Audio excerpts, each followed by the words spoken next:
제가 요즘 신상 쿠션 리뷰 때문에 이 제품들을 계속 테스트를 하고 있는데 파우더 함량이 높아지고 있는 것 같아요. 잘못 바르면 지저분하게 뜨고 모공에 끼이는데 바르는 방법이 아주 중요하다. 안녕하세요, 담스입니다. 날씨가 슬슬 더워지면서 모공이 열리기 시작했어요. 근데 모공 커버한다고 메이크업을 두껍게 했다가 트러블까지 획득하면 안 되겠죠. 마스크 안에서 트러블을 최소화하는 이 시국 맞춤 모공 커버 메이크업 자세히 알려드릴 테니까 오늘 영상 끝까지 봐주세요. 트러블이 생기는 원인은 다양하지만 마스크를 쓰면서 트러블이 생기기 시작했다면 스킨케어 단계에서 트러블을 유발하는 여드름균을 케어해줍니다. 메이크업을 하게 되면 아무래도 모공이 막히게 되는데 이때 마스크를 써서 이 안에 덥고 습한 환경이 계속 유지가 되다 보면 모공 속에 있는 세균이 염증을 일으키게 되는 거거든요. 그래서 이 트러블이 생기기 전에 미리 이 여드름균을 죽여주는 거예요. 여드름균을 죽여주는 대표적인 성분, 티트리 오일입니다. 이 티트리 오일은 여드름을 잡아주는, 잠재워주는 데 굉장히 탁월한 성분인데요. 산 성분이 아니라서 주기적으로 사용해도 피부에 자극이 없고요. 다만 향에 좀 자극적일 수 있어서 얼굴 전체에 다 바르지 마시고 트러블이 잘 일어나는 요 모공 부위 있죠. 이쪽에만 부분적으로 먼저 사용해 주시는 게 좋아요. 만약에 이걸 단독으로 바르는 것도 좀 부담스럽다 하시면은 크림에다 살짝 섞어서 흡수시켜 주셔도 좋아요. 티트리 오일을 이렇게 손끝에 살짝 한 방울 정도 덜어서 트러블이 잘 올라오는 고민 부위 있잖아요. 이 부분 위주로 얇게 발라주세요. 저는 마스크 쓰면 꼭 여기에 그렇게 트러블이 올라오더라고요. 지금도 살짝 자국이 남아있는데 그래서 저는 이쪽 위주로 발라줬고요. 만약에 나는 코에 여드름이 잘 올라온다 하시면 코 쪽에도 이렇게 발라주시면 돼요. 이름은 오일이지만 막 미끈미끈한 그런 오일이 아니기 때문에 번들거리지 않을까 그런 걱정 안 하셔도 될 것 같아요.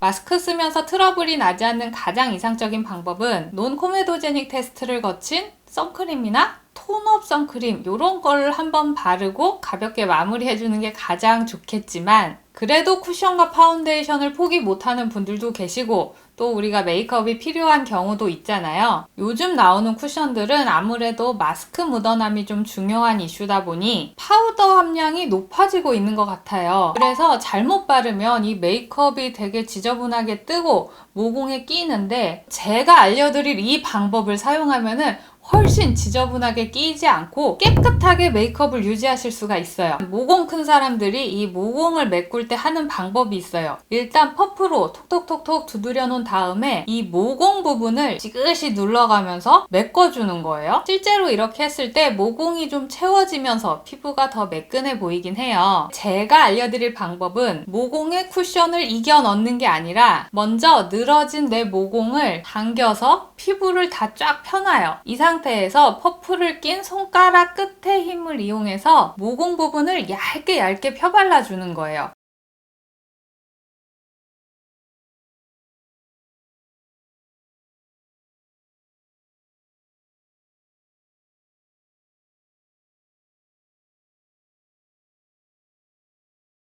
이렇게 한 다음 손을 놨을 때 적당량의 쿠션이 꼼꼼하게 채워져 있는 걸 보실 수 있고요. 양쪽 피부를 비교해봐도 이쪽은 메이크업이 좀 두껍고 텁텁해 보이지만 이쪽은 훨씬 얇고 깨끗해 보이죠? 그래도 이쪽이 조금 모공이 덜 채워졌다라고 느껴지시면 모공 파우더 강력 추천합니다. 커팅면이 위쪽으로 이렇게 동글게 난 이런 파우더 브러쉬 있잖아요. 얘를 이렇게 세워서 파우더 입자들을 묻혀냅니다. 이렇게 쓸어내는 게 아니고요. 꾹꾹꾹 눌러가면서 모공 사이사이에 파우더 입자들을 메꿔주세요. 훨씬 피부결이 매끈해졌죠. 파우더 함량이 높은 쿠션을 두껍게 바르는 것보다 좀 얇게 바른 다음 이런 모공 파우더로 촘촘 채워주는 게 훨씬 피부가 덜 답답해요. 그리고 이 파우더가 중요한 게 뭐냐면 모공 속 환경이 습할수록 세균이 더 잘 번식하게 되거든요. 이제 날씨가 더워지면 땀도 많이 나고 저 같은 지복합성 피부들은 이제 피지 분비도 더 왕성해질 텐데 파우더로 습하지 않게 잡아주는 게 굉장히 중요합니다. 이렇게 하고 마스크를 썼을 때 메이크업이 얼마나 들뜨는지 차이를 한번 확인해 볼게요. 쿠션을 두껍게 바른 부분은 모공 부분이 오히려 더 부각되면서 지저분해진 게 보이시나요? 반면에 얼굴을 당겨서 바른 부분은 부분은 훨씬 깨끗하게 유지가 되고 있죠. 이렇게 같은 쿠션을 발라도 바르는 방법에 따라 들뜨는 차이가 이렇게 커요. 그리고 여자보다는 남자가 아무래도 모공이 더 크잖아요. 그래서 제가 남편한테도 한번 실험을 해봤는데요. 저희 남편은 파우더 하지 않고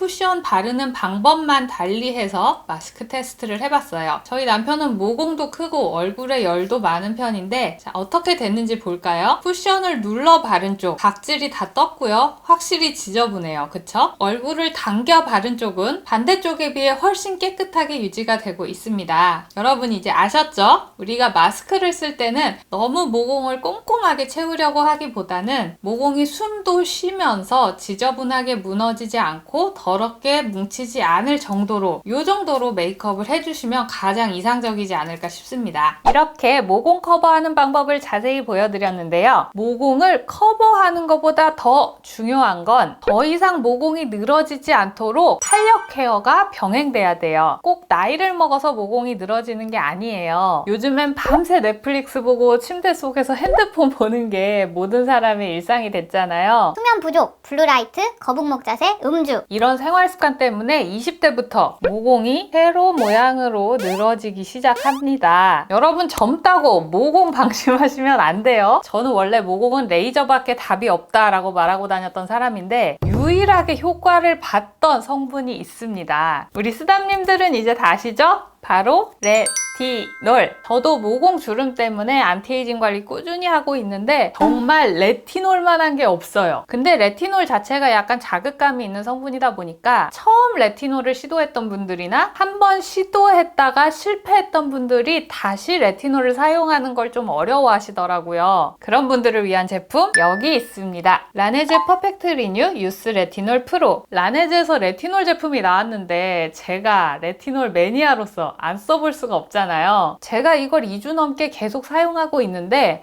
확실히 자극이 좀 덜해요. 자극을 줄인 레티노이드나 레티날 이런 유도체 성분이 아니라 순수 레티놀을 담았음에도 자극이 적어요. 심지어 이건 국소 부위에만 사용하는 게 아니라 얼굴 전체에 다 발라도 될 만큼 저자극 제품이에요. 순도 95%, 초순수 레티놀을 특허받은 산소 차단 튜브 용기에 담아서 레티놀의 효능을 오롯이 피부에 흡수시킬 수 있는데요. 직접 써보시면 용기도 진짜 신경 많이 썼다라는 걸 느끼실 수 있을 거예요. 처음엔 저자극이라서 이게 효능이 좀 떨어지려나 생각을 했었는데 그렇진 않더라고요. 7일 만에 모공이랑 주름 이런 부분들이 개선되기 때문에 모공, 주름 때문에 스트레스 받으시는 분들 빨리 시작하실수록 빨리 효과를 보실 수 있을 것 같아요. 단, 레티놀을 입문하시는 분들은 처음부터 이걸 일반 크림처럼 듬뿍듬뿍 발랐다가는 약간 자극감을 느끼실 수 있어요. 처음 1주차엔 쌀알만큼 격일로 모공 부위에 사용하시고 2주차부터는 매일매일 사용해주시면 모공의 탄력이 개선되는 걸 느끼실 수 있을 거예요. 레티놀 유목민들, 이제